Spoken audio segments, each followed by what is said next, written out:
Moving on to Lerryn, she's a 60-foot diesel-powered boat. Lerryn also has nice metal skylights with automatic openers. Beta Marine diesel. I'd be interested if it's hybrid.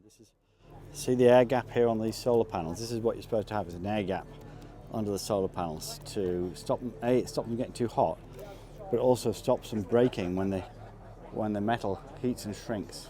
I mean, expands and contracts. So they should last for a good long time. Skylight on here, metal skylight again, nicely finished. We'll see what the inside looks like, hopefully. Dinette test. Right, so dinette test. This is Lerryn. Well, no, this is Sue, sitting in Lerryn. And do your feet touch the bottom? My feet touch the bottom, my back touches the back.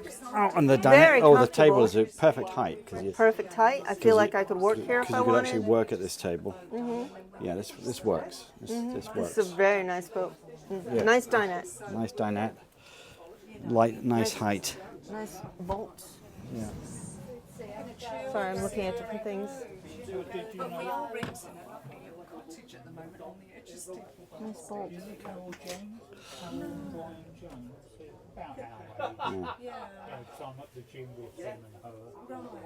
Sofa barn sofa, looks like. Yeah, that looks like a sofa barn sofa. TV area.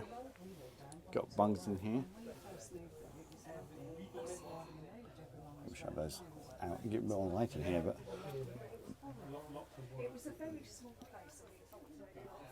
And moving into the bathroom. Bathroom's pretty big. Quadrant shower. I do prefer the square showers, I have to say, but I do as well. Quadrant showers. Nice.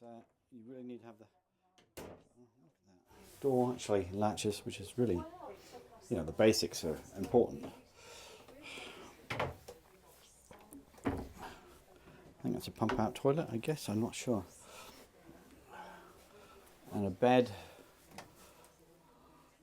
There's power. Oh yes, there is. Yeah, I can just see it under there. There's power down that end by the bed head for charging. And they have a shelf behind their head. And a bookshelf behind the bed, yeah, so you can put books and stuff up there, or phones or whatever. Phones and everything. Which is a really important design detail. If you're looking at getting a boat built, you want to think about having power by wherever your bed head is for putting your phones, headphones, chargers, or whatever else you need glasses, to do. if you wear glasses. All the little details. You need to have that there. So here's the kitchen. 3-burner gas. So we've got gas on board this boat, and fridge, freezer, and washer. I don't know if it's a washer dryer or just a washer. Some people actually like to have a washer dryer. Lerryn is a nicely finished boat with great attention to detail. The kitchen is well laid out with the fridge well away from the oven. The electrics are also well installed and neat. Note the ventilation holes in the electrical cupboard doors. This is often overlooked, and I've had to add these to our own boat myself, along with a powered fan that comes on when the cupboard gets too hot, which actually happens whenever we run the generator. You can see all 18 boats in our Narrowboat buying guide parts 1 and 2 on our YouTube channel. Thanks for watching.